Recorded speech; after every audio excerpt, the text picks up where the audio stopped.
very glad to bring the first virtual forum out of the ACRL Access Services interest group, and I'm very glad to have Dwayne Wilson, who's the head of patron services at Brigham Young University, to speak about a topic that is probably near and dear to many of our hearts in relation to circulation policies. And I would like to at least reiterate that when we brought up this topic was something that Dwayne had brought up to a roundtable discussion at ACRL this year in Baltimore, and we had so much interest that there were basically 3 groups of people trying to go around 2 tables, and at that point is when I approached him later to ask if he would be willing to speak about this, and based on our participant count, I can see that this is a very popular topic.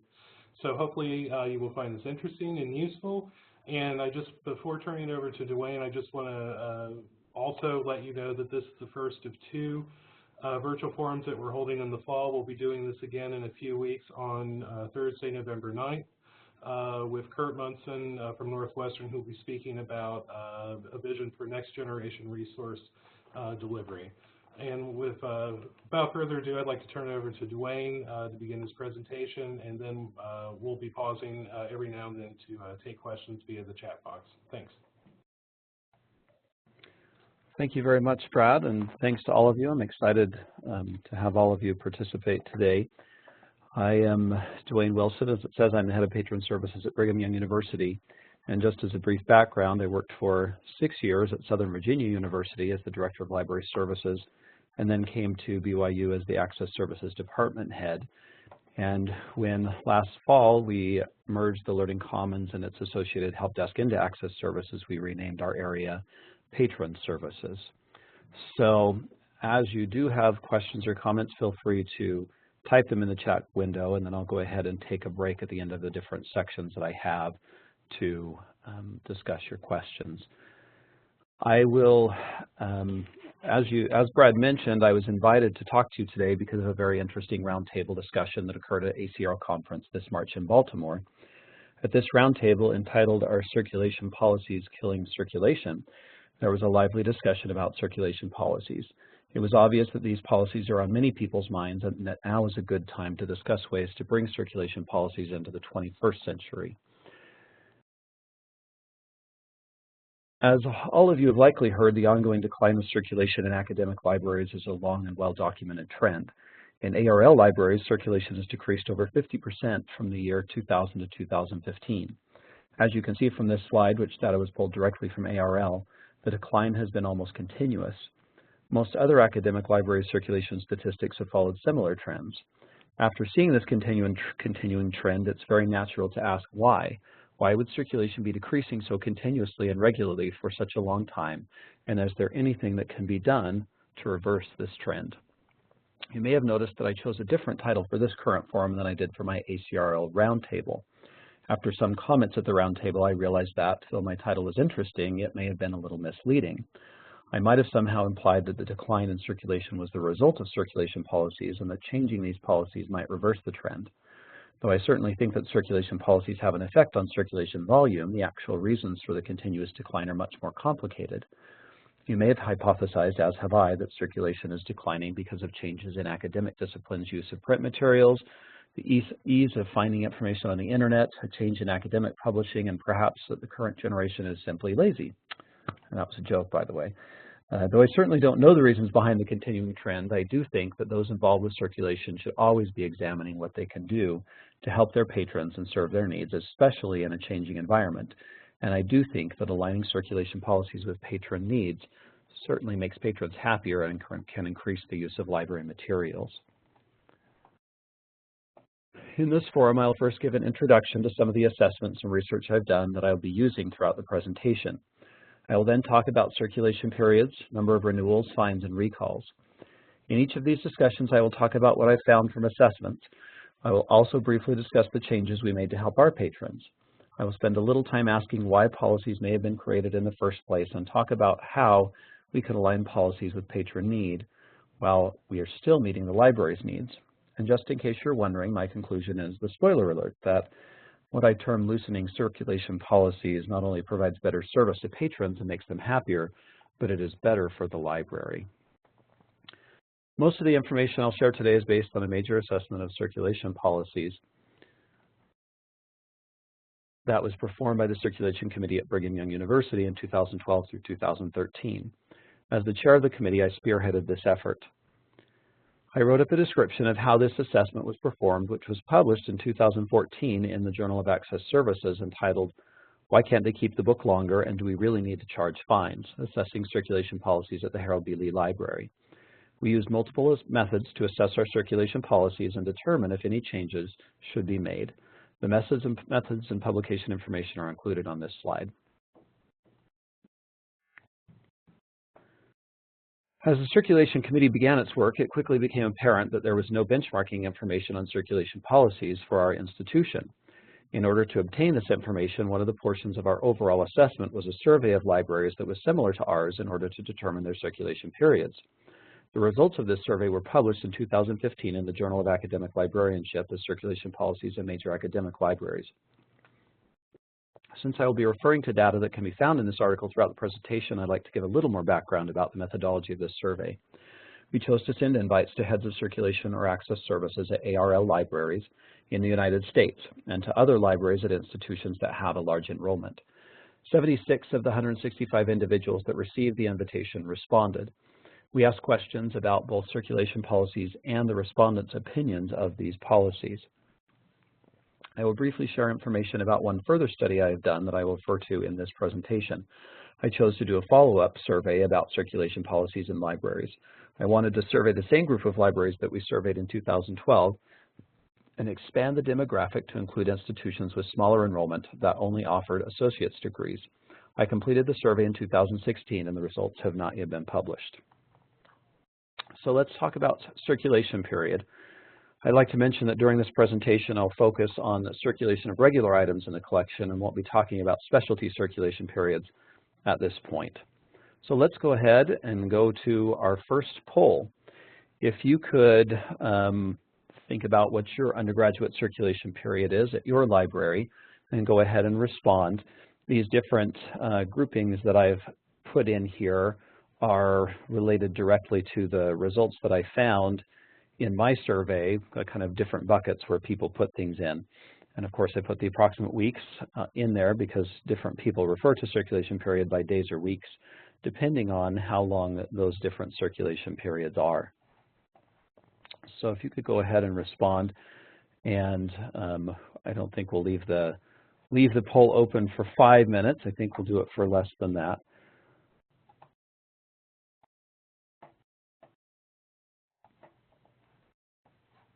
And Lois will go ahead and close that poll, and we have a pretty good portion of people who have responded. While we're waiting, I would like to talk just briefly again about that circulation data. So well, it looks like we'll go ahead and we've displayed the results. And like most people, it looks like the vast majority of you, at least those who responded, have that 30 days or less circulation period. As I found in my assessment of major academic libraries, we found that the median mode for undergraduate circulation for the groups we surveyed was 28 days or 4 weeks. A few libraries with more generous circulation policies pushed the average to 35 days. In what I would call kind of an unfortunate and telling statistic, though the average was a little less, the median mode for community patrons was also 28 days. In other words, large academic libraries typically gave the same initial circulation period to their undergraduate patrons as they did to unaffiliated users.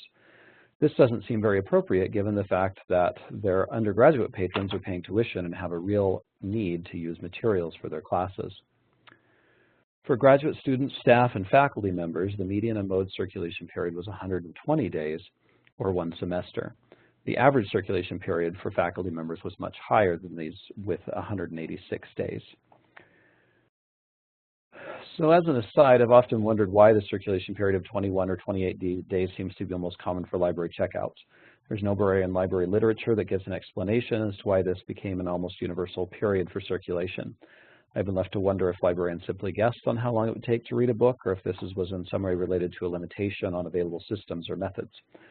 So if you have any thoughts or any thoughts or insight on that, feel free to put that in the chat box. I'd love to hear that.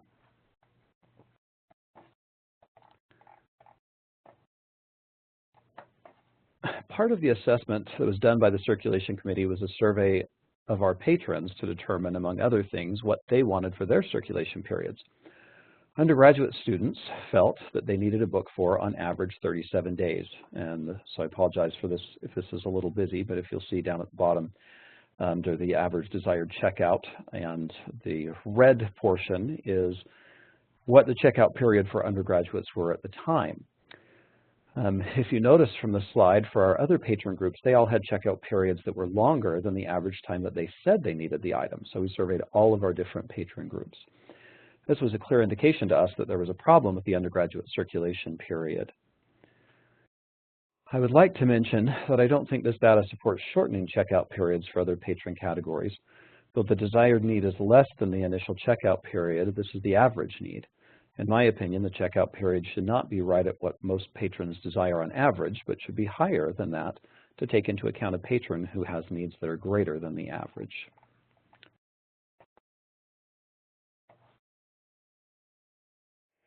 So also as part of the study we did in the Circulation Committee, we analyzed statistical data about checkouts to find out how much time patrons actually kept books. We analyzed all checkouts from January 2010 to May 2013 to see the difference between when an item was checked out and when it was actually returned. We found a very similar result to what we discovered with the patron survey. Undergraduates kept books out longer than their initial checkout period on average, while other groups returned their items prior to the initial due date. If you look at the mean, of course, you'll notice that it was 20, which means that patrons did typically return books before their initial due date, but the average patron needed the book a little bit longer than that initial checkout period.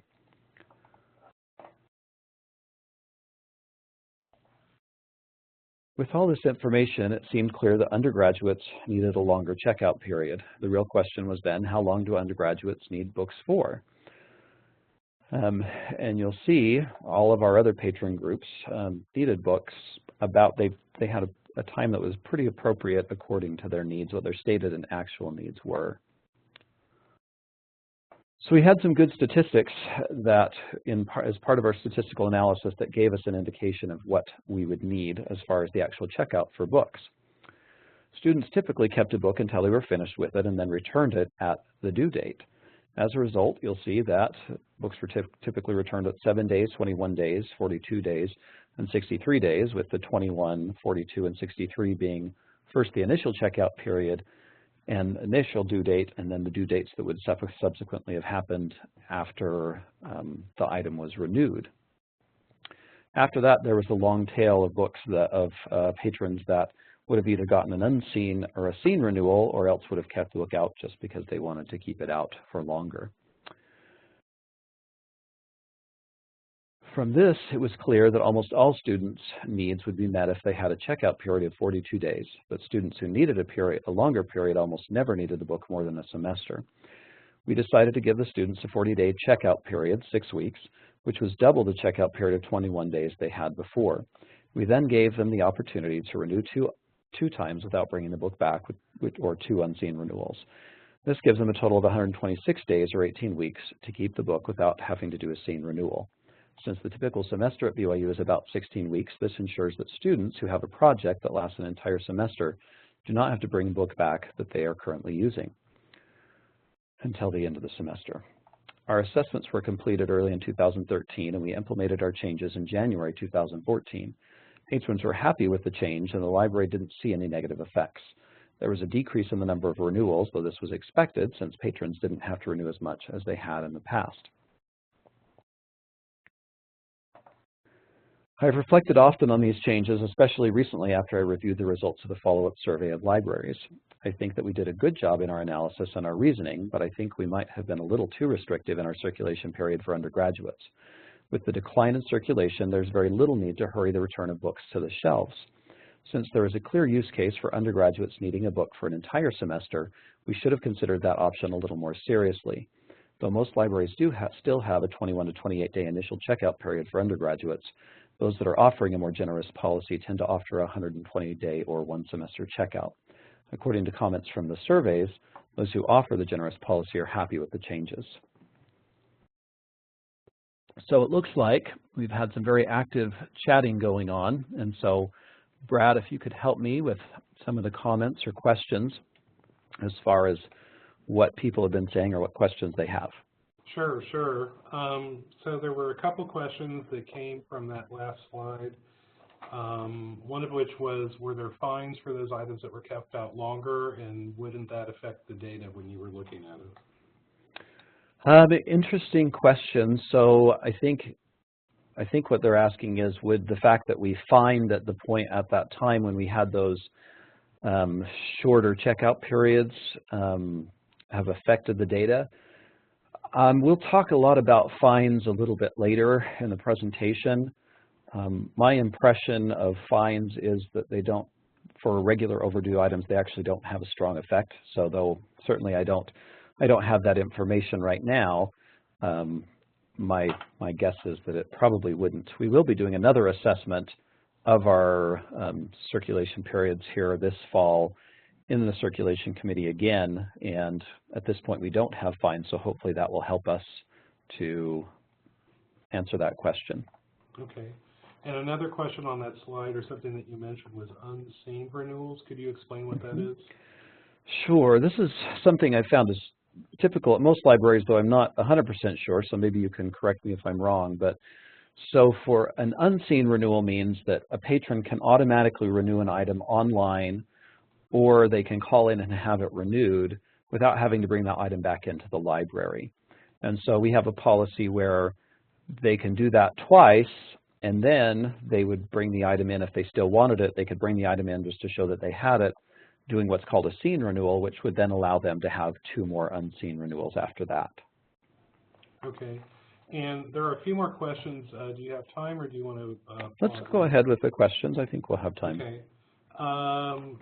And even I'm trying to get through the the chat window as well. Sure.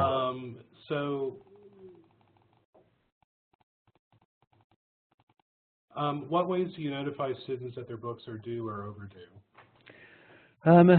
That's a great question. I've found that notifications, since I hadn't put this in later in my slides, actually are the most effective way of getting items back. So for a regular overdue item, we send out a notification at 2 weeks, and then again at 2 days before the item is due, and then I think we do another one at 5 days after. And then we start into our process of notification that goes up to billing.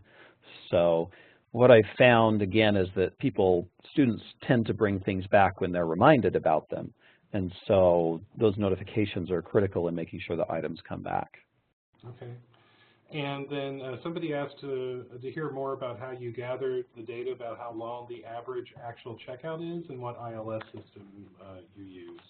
Right. That's complicated, and would be very much dependent on each ILS. We have Circe Dynamic Symphony, and so I have an IT person that we asked to extract information from the data tables, and another member of the committee was able to negotiate that, and then they had to format the data and put it into Excel. So it was actually a very lengthy, difficult process, and if someone has Circe, I'd be happy to talk to them a little bit more in detail about ways that could be done, or talk to my IT person about that. Okay, and one last question before we move on, and then I can start capturing the other ones. Sure. So given the reduction in collection sizes from electronic sources, collections being trimmed based on usage, space being reclaimed for in-library use like study carrels, desk computers, etc., there would seem to be fewer copies of an item available for checkout as a general rule. Is that the case, and if so, should that factor in decisions about loan periods?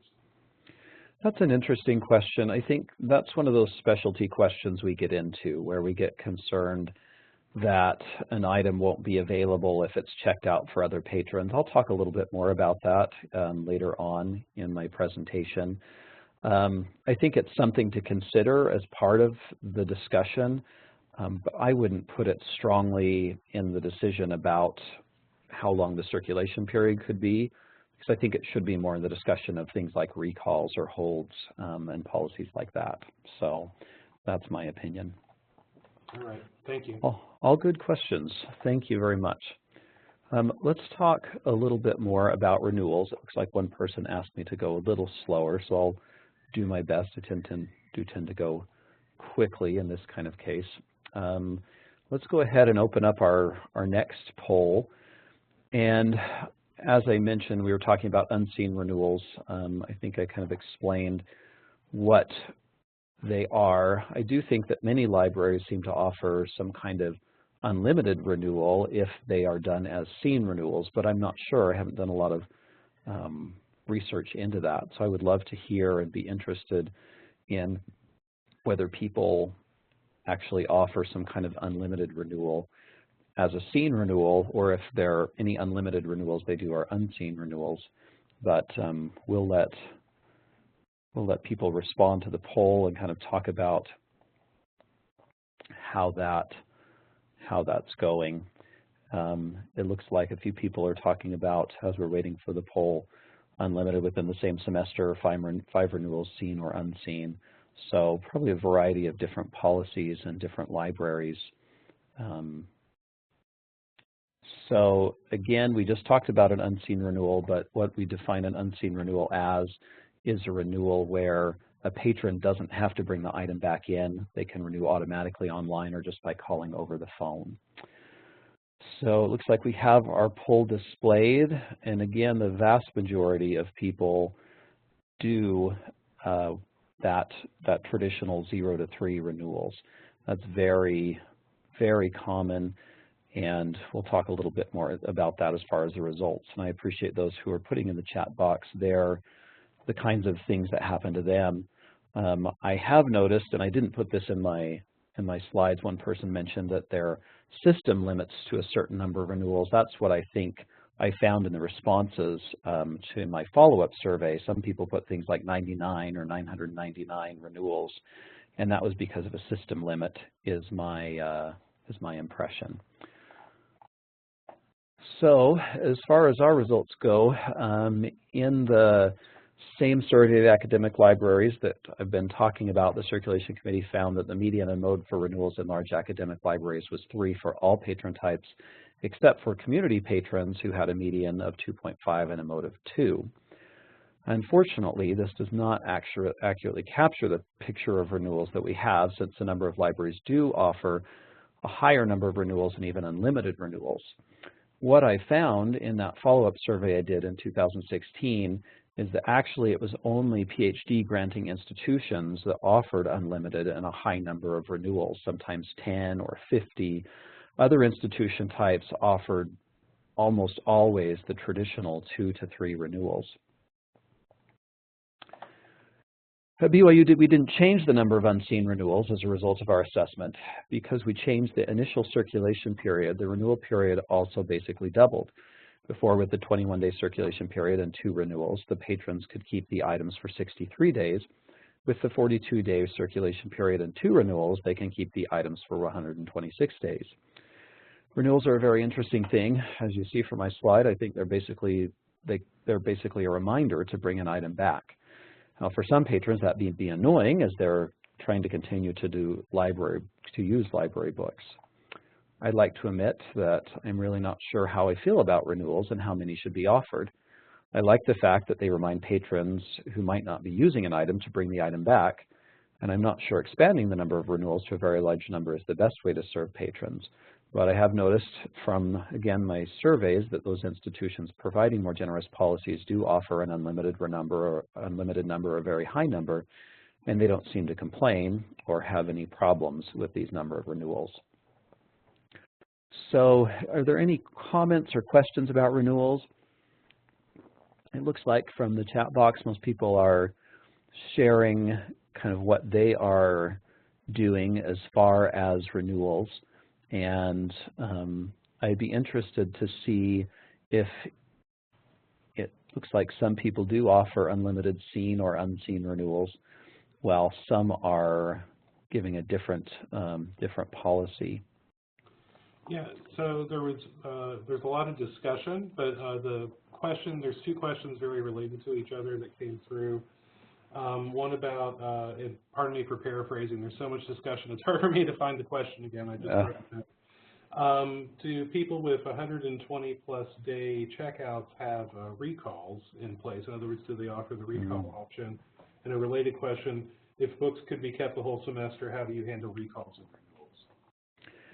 These are great questions. I'm going to discuss recalls a little bit later, but it would be great if people wanted to put in the chat how they handle renewals. I do think, or recalls. I think one interesting thing that we did find is that recalls had not affected our undergraduate patrons before, because we would guarantee a 21-day checkout period before we would do a recall, and then we would, of course, then we wouldn't allow the patron to renew the item, and we'd give it to the other person who had the hold on it. After we put in place our 42-day checkout period with that guaranteed 21-day period, undergraduates started to get recalls, which was disconcerting and frustrating to them. So I don't know the balance perfectly, but I'll talk a little bit more about recalls and some things related to that later on. Other questions? The other one I saw was whether or not anybody noticed more damage to materials if they were kept out longer because of increased renewals. Yeah, that's a great question, and people can put that in the chat box as well. At BYU, we haven't noticed any difference in the amount of book damage related to the items that, if they're kept out longer. We haven't done a specific study in relation to that, but we do keep very careful track of any book damage, and I haven't seen any additional concerns related to that. So. All right, we're good. All right, looks like there's some active questions and discussion. We'll continue on with our next topic. I'd like to talk a little bit about fines, and I've been surprised and excited about the strong interest in evaluating library fines lately. Even public libraries have been carefully thinking about whether or not they should be fining their patrons.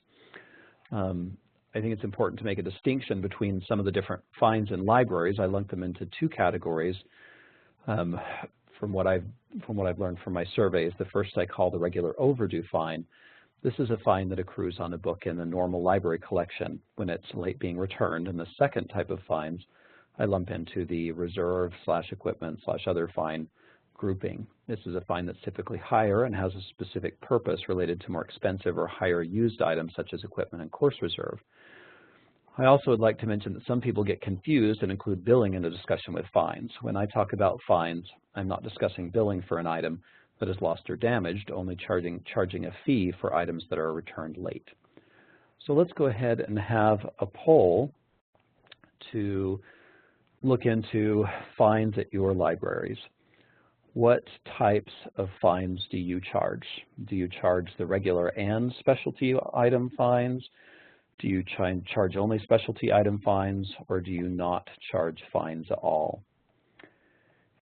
And the reason, by the way, that I've divided these into these different sections, in my initial survey that I didn't divide the different types of fines, and I found that librarians made a very big distinction between those two, which of course makes sense. They're two very different things. And so in my follow-up survey, I got a little bit better information as far as the regular overdue fine versus the specialty fines that came about. Someone, of course, is talking about recall fines. I would leave those in the other billing types. I mean, I think that there are a variety of things that are done, but again, I'm talking about the regular overdue fine. So it looks like, again, we have most of the people that did answer have the regular and the specialty fines. A few do the specialty fines only, and a few do no fines. I'd be interested in talking to some of those people that are brave enough to do no fines. We haven't gotten to that point at our library, but certainly something we could consider for the future. So in my survey in academic libraries, we found that 75% charged fines. That was the initial survey. And then because of that lack of clarity in the follow-up survey, I asked more specifically about the two different types of fines. I found that 66% of libraries charged a regular overdue fine and 86% charged specialty fines, such as course reserve and equipment. Those libraries that had eliminated fines were very happy with the change and reported no additional problems as a result of not having fines. In May of this year, I had the opportunity to give a presentation at the Utah Library Association conference entitled, "Is it Time to Get Rid of Fines at Your Library?" In that presentation, I shared what I discovered about fines and some research that I had done, and I wanted to share some more of that with you as well. What I found is that there are 4 reasons that libraries and librarians typically state for having fines. These reasons are to make sure we get materials back, to make sure we get materials back on time, to teach patrons responsibility for materials, and to provide a revenue stream for the institution. Also in my research, I found that fines essentially fail in all of these stated purposes. In saying they fail, I'm not saying they don't have some kind of effect to accomplish their objective. I am saying that the problems that fines create are much greater than these stated purposes, and that they do actually fail in some of the purposes. As part of the survey we gave to patrons from the study I mentioned above, we asked them why they returned books. The 2 main reasons they selected were because they had finished with the item and because there was a due date. That was particularly interesting because of another finding in the survey of academic libraries. This was that 78% of librarians felt that fines helped get materials back. I found that librarians tend to focus on fines to get materials back, and patrons tend to focus on using the items and gaining access to them until they're finished with them. I wonder if perhaps librarians should change their focus to provide access rather than fines to punish patrons and get their materials back. So do fines work to get materials back? I don't think they do. The vast majority of patrons will return items anyway. For those that don't, we have a much stronger incentive than a daily fine to encourage the return. We can bill for the full cost of the item, and we can put a hold on patrons' records at the university. These work much more quickly and effectively than fines. A fine serves more like a slap in the face to a patron than an incentive for them to bring an item back. You may have noticed that I divided the purpose of fines between getting materials back and getting them back on time. Depending on how fines are set up, I think they can work to encourage getting an item back on time. That being said, what is the real importance of getting an item back on time? For a highly circulated equipment item or a course reserve item, it may be very important. As a result, we have high hourly fines on these items to encourage their timely return. But for almost all items in the collection, if they come back a few days or even a week later than the due date, there won't be any negative repercussions for anyone. As one article about the elimination of fines in public libraries stated, the biggest fear preventing more libraries from letting go of fines is that materials won't come back in a timely manner and thus create longer wait periods for items with holds. The libraries who have implemented fine-free programs have proven these fears are unfounded. One of the things I've often thought is the mistaken theory that we need to have patrons get their books back so that they can sit on the shelf just in case another patron needs it. Isn't it better for a patron who already has the book and is using it to keep it rather than making them return it just in case someone else wants it? If there is more than one patron that needs an item, then we already have a holds process in place to help with this. Another stated purpose of fines is that they teach responsibility. I have a quote that I found, which I think best illustrates how this purpose is going. Overdue fines have always operated as a hedge on that communal trust, the nagging little stick that comes with the big, beautiful carrot. Fines imply that a library's mission is not only to encourage reading, but to perform a kind of moral instruction. But does it make sense for libraries to perform both of these jobs? We've had 150 years to try to teach customers timeliness or responsibility, and I don't think that's our greatest success story. And this is a quote, so this is Losensky, who said this a few days before his library system abandoned late fees. Reed put it more simply when she explained the message she wanted residents of High Plains to take away: "We trust you." Now again, this is a quote about public libraries, but I like much better the message "we trust you" than the message "we have to teach you to be responsible." Those who are truly responsible won't need fines to teach them that, and those that aren't responsible won't be more responsible if they have a library fine. I realize that there are many libraries that use fine revenue for a variety of reasons. Again, I want to reiterate that I'm not talking about money from lost books. I think that libraries should bill for lost books and damaged books if it makes sense, and they should use that money to repair and replace books. One of the things that I would like to ask each library is how much trust and use they might be losing because of regular overdue fines. Here's another great quote about this. Fines are a regressive method of raising revenue. They impact the most those who can least afford them. If you think about it, the middle and upper class student who has a library fine might be annoyed, but they likely can pay. What about the poor student who is struggling to get by? A library fine might just block their access to important resources that they need to succeed. I would feel uncomfortable getting library revenue while subsequently stopping a struggling student from using the library. At the ACRL conference in March, one attendee stated that they could only eliminate fines if it was a cost-neutral proposition at their institution. As a result, they eliminated positions at the library so that they could get rid of fines. The real question is there something you can do to eliminate fines and still meet your budgetary needs? Is the positive message of not having fines more powerful than the income in your budget? In my mind, the true effect of a regular overdue fine is to create a barrier to access for poorer patrons, to give a bad image to the library, and to give reasons for patrons to look for other sources of information instead of the library. According to my survey respondents, those libraries that have eliminated regular overdue fines, including ours, have only seen positive effects. There has been no additional problems with getting books back. It looks like we've had a very active discussion and comments, and so we can take some time to discuss these. And if you'd like, for any libraries that have eliminated fines, they're welcome to put in what they've done to deal with lost revenue. Brad, any thoughts or summary that you'd like to share? I did get one question outside of the back and forth discussion. This is a very interesting topic as we're listening to you and also discussing at the same time. The question was about placing holds on university accounts and the concern about creating an even angrier patron.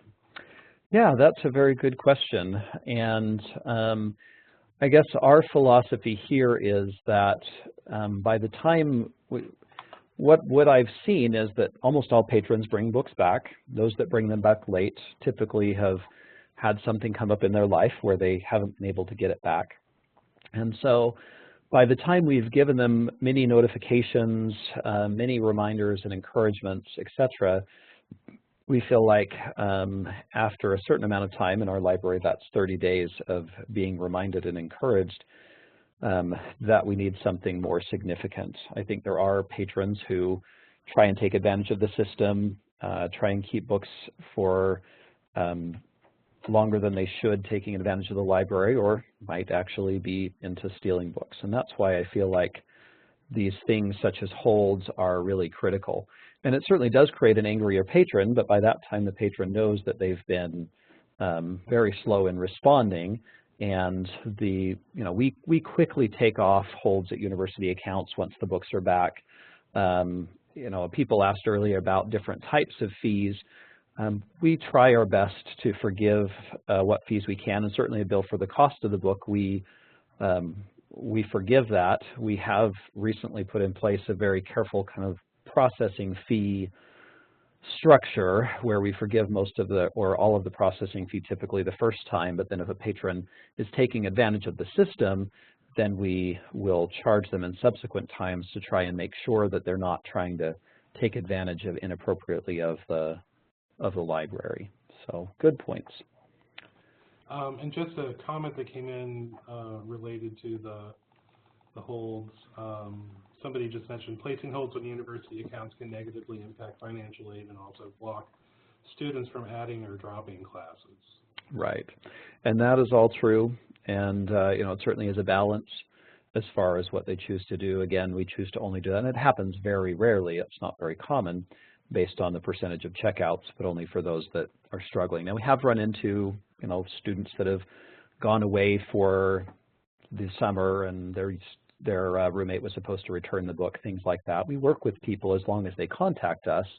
If they don't contact us, then it's hard to know how to help them or what to do. So.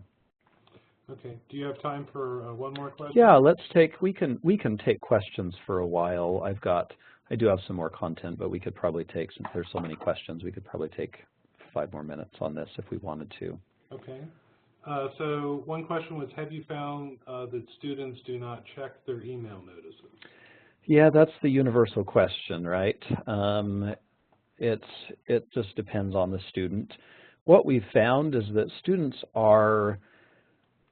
they have become used to checking for university communications.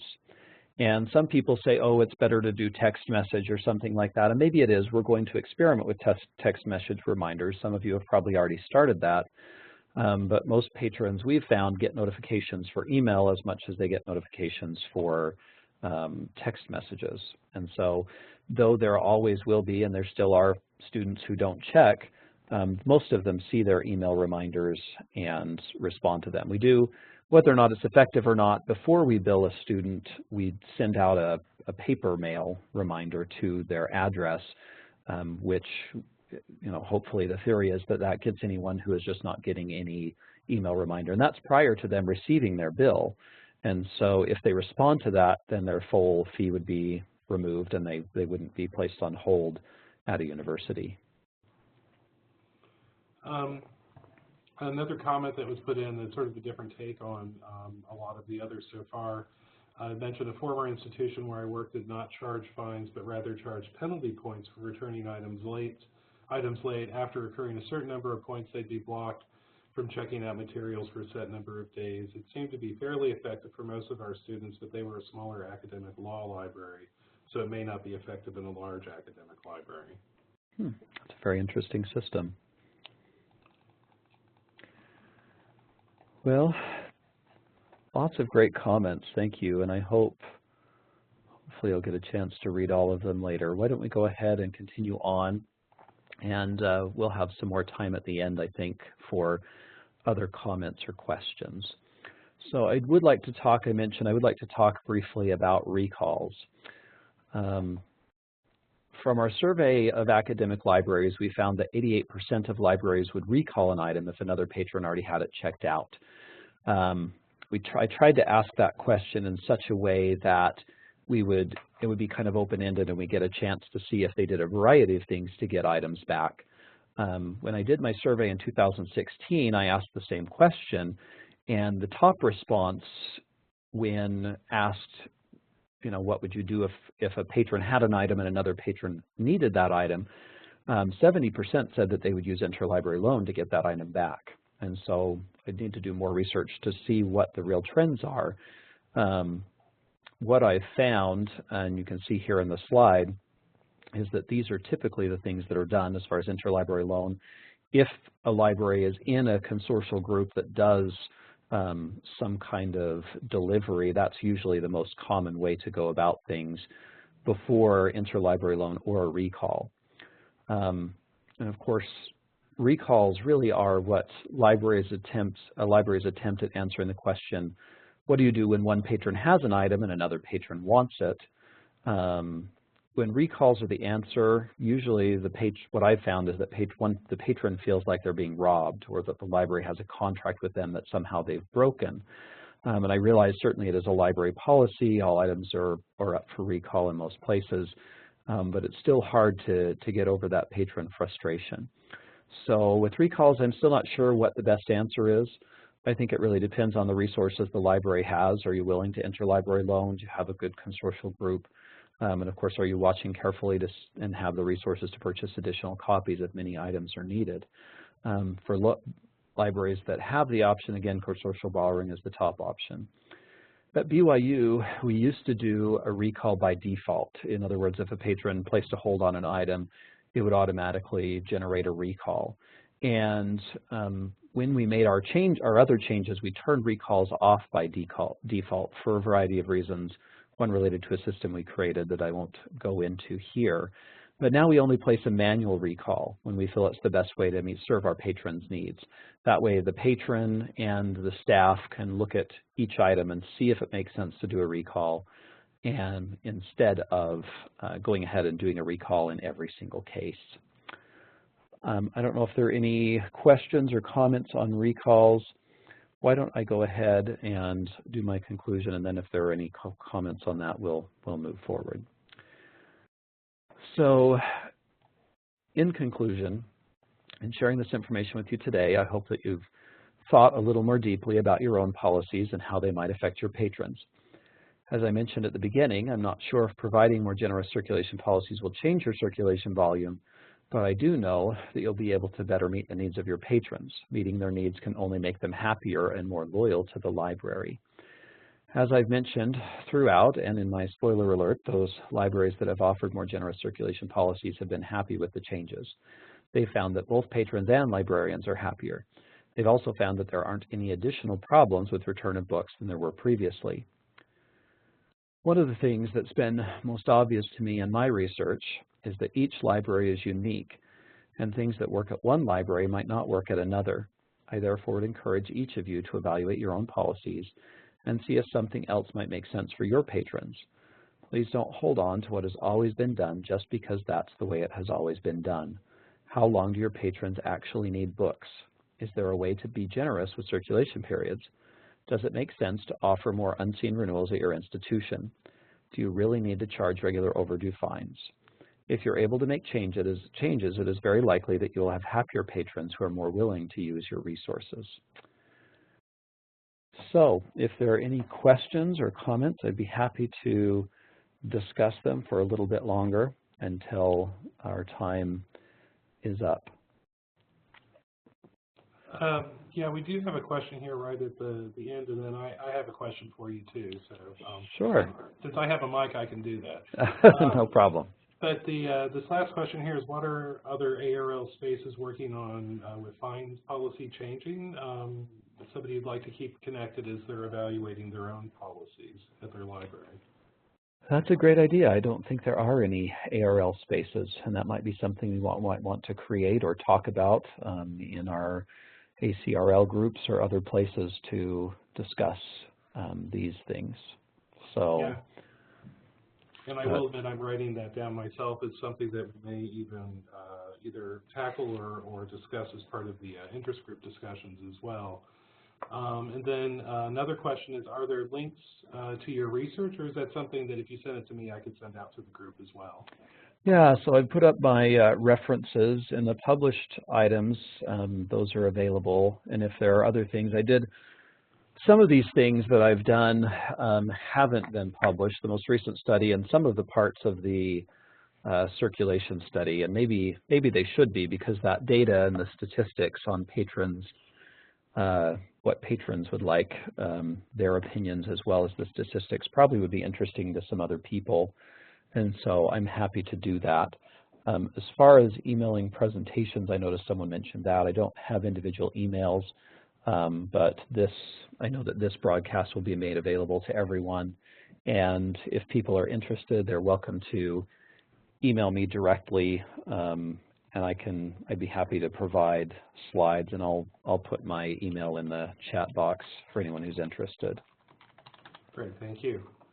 Another question was, have you modified your reserve fine policy in any way at BYU since you eliminated your normal collection overdue fines? That's a good question, and I'd be interested, as part of that discussion group people mentioned, I'd be interested in talking to people about reserve fines. We have not changed our reserve policy as a result of this. My opinion, the regular overdue fine didn't have a lot of effect, but those high hourly fines seem to, and as librarians, we're concerned about the high use of reserve items and making sure that they're available to all the different people that need them. Now, as a kind of a funny side note, we recently looked at our reserve fines. For some reason, they were $1.20 an hour, and no one could understand why they were that kind of odd number. We decided to move them to $1 an hour just to make them more of a round number that made more sense and maybe was a little less stressful for patrons. So just kind of as an aside. Okay, somebody asked, actually I've asked this question too, has anybody ever considered asking the student how long he needs the book rather than imposing an institutional-wide limit? Yeah, that's a great question, and I'd love to hear comments on that. I haven't seen anything about that in any research I've done. The only really unique circulation experiment I heard, which was done many years ago, was to provide a different due date for items depending on how much use they got, and items with higher use were given a shorter due date, and items that weren't used as much were given a longer due date. And I'm just scrolling through the questions again. And it looks like some people do that according to the chat, which looks really interesting. So. Yeah. So something I wanted to ask, especially since you mentioned alternatives to recall at the end, and some of the comments, especially as it related to resource sharing policies, what are your thoughts about having those conversations between those people who are making circulation policies and those who are making resource sharing policies at the institution to help to sort of align in the thought of how you're using your local collection? Yeah, I think that's a great idea. Interestingly enough, I don't know, maybe could you read the question again, because it seemed like, yeah, before I respond to that, let me make sure I understand. Oh, it's my question, I'm sorry. Share your question out loud one more time then, Brad, thank you. So often circulation policy discussions are made outside of resource sharing policy discussions. Right. And in the context of thinking of different ways to allow for people to use materials, I just wonder what your thoughts are about those two groups working in conjunction with each other rather than sort of as separate functions. Yeah, that's a really interesting thought. The ironic thing is that I'm over resource sharing in at my institution, and I haven't really began or thought about those particular conversations. A few years ago, our consortial group that we were part of, the Greater Western Library Alliance, decided to offer an initial interlibrary loan period of 12 weeks for all of the items, and which is much more generous than our local circulation policies. And I have thought a little bit about how odd that was that they're not the same. One thing that did happen is that interlibrary loan has never charged a fine at our institution, and so I was grateful when we eliminated overdue fines to match that. But I think that would be I think that's a good idea. We haven't tried that ourselves. And I do have one other question here. Somebody said, I also agree that recalls lead to far more confusion and anger than simply making it known they need to return or renew an item at a specific point. Do you find that the incidence of recalls is low enough to offset the increase in patron frustration versus the increased incidence but less confusing and fine sums? So I think what they're saying is it by having these sort of manual recalls, is it low enough to offset the increased incidence of these fines? Yeah, I think I'm understanding the question. I mean, what we get about recalls, you know, we received a lot of complaints before about how frustrating it was that patrons didn't get the books in time. And we haven't done an assessment to see if patrons are really frustrated now about, or I'm sorry, the recalls was not complaints about getting the books back in time, but rather about having to return their book when they weren't finished. But with eliminating recalls, of course, the question is, are patrons that need a book getting the book in time or when they actually need it? And I guess the reality is that people complained a lot louder about recalls than they do about not getting their books in time, or else people are happy with the change. I'm not quite sure. Because we've tried a variety of things. At BYU, we developed a system, kind of an overlay to our ILS that would allow us to do what we call a blanket hold. In other words, a hold on all of the items in a collection with the same title, so that we would be able to get hopefully an item to a patron more quickly if they didn't need a specific edition. And as far as I can tell, the current system we have is more successful, and we don't have as many complaints about a patron having to wait a long time. So I think the manual recall system is working okay. I don't think it's perfect, but we get a lot fewer complaints about recalls, certainly, and we don't get very many complaints at all about, you know, needing a book faster than people are getting it. So I don't know. Hopefully that answers the question. Okay. And I think we have time here for a couple more, but I see one. When a patron is frustrated with recall, do staff members reach out and let them know about other options, such as consortial or interlibrary loan possibilities? Yeah, we always do. We always do our best to let patrons know. What happens now, actually, is that if for a patron who has requested an item, placed an item on hold, and they can't get it back, they automatically receive an email after a few days telling them, oh, we haven't been able to find this yet, maybe you should try interlibrary loan, which helps with that particular patron. And then if an item is recalled, we send them an email that details their options as far as what they can do for getting the item back. And really the reality is, what we discovered is that almost all recalls are done to faculty members who have had the book forever and it's been sitting in their office sometimes, for a year or more, and they're not actively using the item. And so, though it is possible that a patron is actively using an item, and we give them options if they need it, most of the time the recalls we do now don't affect the patrons who are needing the item. All right. I think that is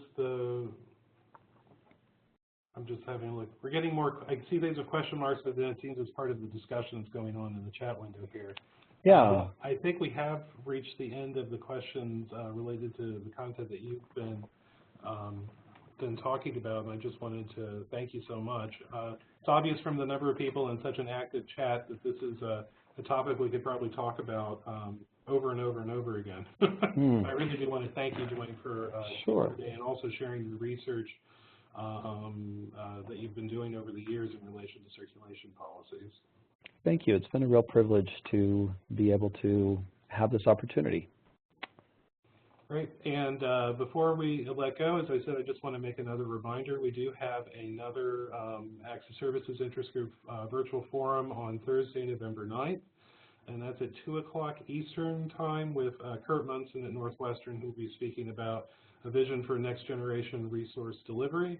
Other than that, we are also putting together another behind-the-scenes tour at Emory's Library during the Access Services Conference in November. And stay tuned as we also look at our programming for the spring, and hopefully another tour at Midwinter in Denver next February. Other than that, I just want to thank everybody for sticking around and attending. And as usual, very much appreciate Dwayne with his time and all of you for listening.